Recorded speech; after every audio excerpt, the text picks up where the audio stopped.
네, 트렌드에 딱 맞는 이슈 저희 오늘도 점검해 보도록 할게요. MTN 이항영 전문위원과 함께합니다. 위원님 어서 오세요. 네, 안녕하세요. 자, 오늘 저희가 이야기 나눠볼 주제, 이 무결점 주식으로 많이 거론이 됐어요. 오늘 300만 원 이상 움직임 보여주다가 현재 좀 하락 돌아서긴 했습니다만 네. 이야기 나눠봐야겠습니다. 아모레퍼시픽인데요. 네. 왜 이렇게 잘 가는 건지 그 이유부터 한번 짚어볼게요.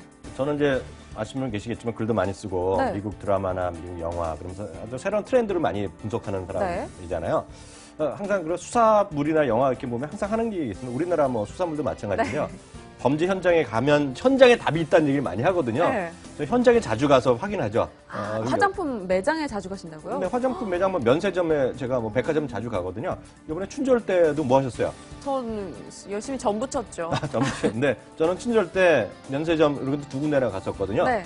근데 이번에도 뭐 작년과 다름없이 뭐 깜짝 놀랐다라고 이해하시면 좋겠습니다. 제가 구체적으로 증명을 하라면 제가 말씀드릴 수 있는 게 네. 보통 때 평일날 가잖아요. 면세점 이렇게 가시면 뭐 중국 사람 워낙 많은데 제일 많이 사람들이 가는 곳에 새 매장이 있습니다. 어디? 말씀드리면 제가 특정 브랜드 말씀드리긴 그렇지만 라네즈 있죠. 아. 라네즈에 사람이 많이 가고요. 아이오페 쿠션 때문에 아이오페 많이 가고요. 또 하나가 약간 다른 데가 내셔널 리퍼블릭이 사람이 많습니다. 근데 그건 이제 평일이 신기하네요. 얘기고요. 네네. 다른 쪽은 사람들이 약간 듬성듬성 있는데요. 주말이나 특히 요즘 같은 데 보면 전부 다 꽉 찹니다. 그리고 물건을 집기 위해서 싸울 정도예요. 고성이 오가니까 그만큼 그게 화장품의 인기가 많은 것은 사실이다. 제가 현장에 맨날 보고 하는 얘기니까 그건 믿으셔도 되겠습니다. 요번 춘절에도 제 친구 말에 의하면 정말 상당했다라고 하더라고요. 네. 뭐 구체적인 수치가 있을까요? 어느 정도 중국인 관광객들이 왔다 갔는지. 작년에 6만 명 정도 왔는데 네. 그 춘절 기간에 따라서 뭐 그 들고 날고가 이제 평가가 다른데요. 이번에 보면 제주도에만 6만 명, 전국적으로 12만 명 왔다니까 작년보다 뭐 배 왔다라고 이해하시면 되겠죠. 그만큼 중국 사람들이 뭐 지금 이런 얘기 있지 않습니까? 대한민국 서울은 서울이 아니고 이미 중국의 제주도는 뭐 다 중국 땅이라는 얘기를 많이 하고 반발하는 많은데요. 이번에 이거죠. 서울에 작년, 재작년까지만 해도 명동이었다 그러면 지금은 강남역 일단 한번 가보세요. 잠실까지 많이 온다는 거 이해하시면 되겠습니다. 근데요, 전 참 의아한 게 왜 중국인 관광객분들이 국내 화장품 이렇게 좋아하는지 모르겠어요. 뭐 화장품에 금이라도 두른 것도 아니고 왜 이렇게 사가는 거예요? 금가루가 들어간 건 있겠죠. 근데 이제 있긴 있겠죠. 제가 한번 그 통계를 설문조사한 거 NH투자증권의 연말에 한 거 제가 말씀드리는 거 네. 오늘 다시 한번 소개해드리겠는데요. 중국 현지 사람들한테 중국 제품의 만족도를 조사했어요. 제 1등이 단연코 화장품이 나왔고요. 두 번째가 음식료, 먹거리입니다. 먹거리. 그러니까 한국 제품에 대한 선호도인 네, 거죠? 네, 중국에 현지 있는 사람들 거 보셔야 될 거고. 세 번째가 가정용품, 주방용품, 그러니까 밥솥 이런 거 여기에 들어가는 것이고요. 네 번째가 가전제품이니까요. 여기도 뭐 답이 있죠. 예. 화장품이 1위였군요. 근데 뭐 중국에 그 나라에는 화장품 회사 없대요. 왜 국내 것만 이렇게 선호하는 겁니까? 절대 그렇지 않죠. 못 만든 게 어디 있겠습니까? 중국이요. 중국은 이제 우주인까지 뭐 태우고 왔다 갔다 하잖아요. 우리나라는 인공위성도 잘 안 되고 맨날 그랬잖아요. 중국은 그것뿐만 아니죠. 스텔스 요새 전투기 기술 빼간다 이런 이슈가 될 정도로요. 스텔스 전투기까지 만드는 나라거든요. 못 만드는 게 없죠. 근데 문제는 디테일하게 어떤 신뢰성, 제품력 이런 쪽이 약간 떨어질 수 있다는 겁니다.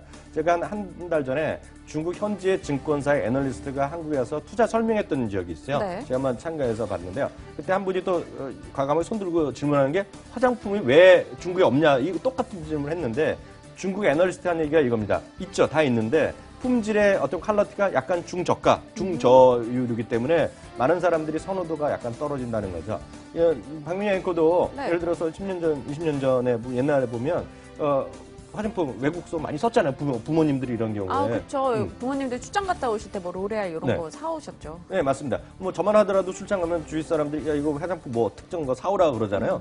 요즘 면세점만 가보시고 본인들도 아마 느꼈을 겁니다. 이래서 아무래 뭐 설화수 이런 거 있지 않습니까? 네네. 그리고 LG의 뭐 특정 브랜드 있잖아요. 이런 것들을 보면 여기서 사는 거예요. 싸니까. 국내 걸 좀 더 선호하죠. 그러니까 한국 제품에 대한 선호도가 높으니까 그만큼 품질이 좋아졌다는 거잖아요. 한국 사람은 피부에 맞고 네.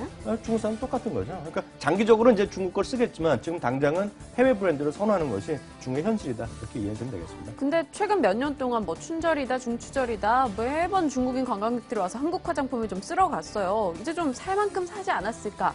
더 살까? 이런 의문이 드는데 그건 어떻게 생각하세요? 중국 가보셨죠? 그럼요. 네, 중국에 가보시면 느끼신 게 있을 겁니다. 그리고 심지어 우리나라에 관광객 오는 거 면세점에 가보세요. 면세점에서 화장품 사는 분들도 보면 화장하는 사람 별로 없습니다.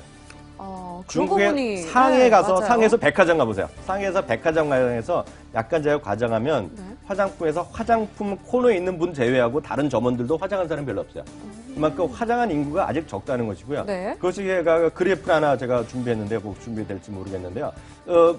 인당 그 화장품의 소비 규모 제가 한번 지난번에 네네. 말씀드렸는데요. 전 세계에서 가장 많은 나라 딱 미국입니다. 350달러 인당입니다. 우리나라가 170달러에서 뭐 200달러 사이거든요. 네. 이것도 적다라는 사람 많이 합니다. 미녀의 코도 1년에 170불 쓰진 않죠. 네, 요거보다 조금 더 쓰는 것 웬만한 같아요. 분들, 네네. 제가 아는 젊은 분들 웬만한 분 100만 원 이상 쓰거든요. 170만 원, 그 17만 원 정도 한국에서 쓴다는 것인데 중국은 지금 많이 써봤자 22달러입니다. 그러니까 2만 원, 이거 안 쓰는 거예요. 근데 마찬가지죠. 우리나라 20년 전에, 10년 전에 고등학생이 화장 별로 안 했잖아요. 지금 고등학생 다 합니다, 지금. 맞아요. 네, 중학생도 웬만하면 다 해요. 제가 보기에는요. 그게 뭐 현실이다 이렇게 보셔야 되겠죠. 와, 이 중국 사람들이 1인당 이만큼씩 쓰기 시작한다면 이 시장이 정말 엄청난 수혜를 보겠다라는 생각이 드는데요. 근데 말씀해 주셨다시피 네. 아모레퍼시픽 꾸준하게 올라왔고 앞으로도 더 갈 것이다라는 의견이 있습니다. 그럼에도 불구하고 너무 올라가니까 이 300만 원 쉽지 않은 금액이거든요. 이 고밸류 논란 피해갈 수 있다라고 보십니까? 맞죠. 근데 이제 300만 원 찍었다가 뭐 내려갈지 올라갈지 모르겠지만은요. 두 가지에서 우리가 교훈을 줬다고 보고 있어요. 네. 첫 번째 우리가 중요한 것은 이렇게 성장의 분명히 이렇게 명확하게 나오는 것들에 대해서는 고밸류, 지금 PR 40배거든요. 40배를 줄 만큼 시장에 반영되고 있다는 것을 하나 있고요. 두 번째는 가격에 대한 부담, 절대 가격이 비싸다 싸다는 것은 뭐 주식하는 데 전혀 도움이 안 되는 얘기입니다. 말도 안 되는 얘기가 되겠죠. 요즘 보면 올해는 또 액면 불황 얘기가 많이 나올 가능성이 있거든요. 맞아요. 그 K탑 30 지수 나면 50만 원 이상 넘는 주식들은 액면 불황의 가능성이 있는데요. 지금 300만 원이 비싼데요. 예를 들어서 이거 액면 불황 10분의 1로 하면요. 30만 원 되고요. 또 하면 10분의 1이면 또 3만 원 되고, 되거든요. 네. 그러면 가격에 대한 부담이 없다는 거죠. 그럼 우리 시청자분들 곰곰이 생각해 볼 여지가 많다. 이렇게 단순히 말씀드리죠. 눈에 보이는 이 절대 가격을 인식하기보다는 이 네. 종목 자체를 좀 봐라 이렇게 얘기 주셨는데 그럼 이렇게 많이 올라온 아모레퍼시픽 뭐 화장품 관련주 지금 매수해도 괜찮은 것인지 이 얘처럼 갈 만한 제2의 종목이 있다면 뭐가 있을까요? 좀 이렇게 말씀드리고 싶네요. 네. 1등 주식이 있잖아요. 그리고 예를 들어서 학원도 좋고 뭐 대학도 어디가 좋다 그러면 거길 가고 싶은 거잖아요. 사람들이요. 딱 거길 가야죠. 왜 옆에 갑니까? 여전히 아모레퍼시픽이 제일 좋은 회사 맞고요. 네. 굳이 약간 제품을 공급하는 쪽 보면 예를 들어 코스맥스 같은 경우가 그나마 뭐 제일 선정할 사유가 된다고 보고 있고 LG생활건강 같은 것도 상당히 가능성이 있다고 보겠습니다. 그래서 이런 쪽이 여전히 좋고요. 참고적으로 하나만 말씀드리면 아모레퍼시픽이요. 오늘 현재 증권사의 목표 주가 평균은 307만 원입니다. 네네. 307만 원. 그리고 제가 아침에 동시효과 전에 1997 때 방송할 때는 제일 높은 곳이 340만 원, 342만 원이었거든요. 근데 지금 바로 하단에 나오다시피요. 지금 최고가가 360만 원으로 IBK증권에서 발빠르게 레포트를 냈습니다. 곳에 또 올렸네요. 네, 360원이면 지금보다도 또 20% 올라가는 거거든요. 늘 그렇지만 판단, 결정은 시청자분들이 하시는 거죠. 네, 알겠습니다. 자, 오늘 화장품주 이야기를 좀 해봤는데요. 단순히 눈에 보이는 가격보다는 앞으로의 성장 가능성을 조금 더 주목해보자라고 이야기 주셨습니다. 이영영 위원의 관심주로는 아모레퍼시픽 그리고 코스맥스까지 이야기 나눠봤네요. 자, 오늘 여기서 인사드리겠습니다. 위원님 고맙습니다.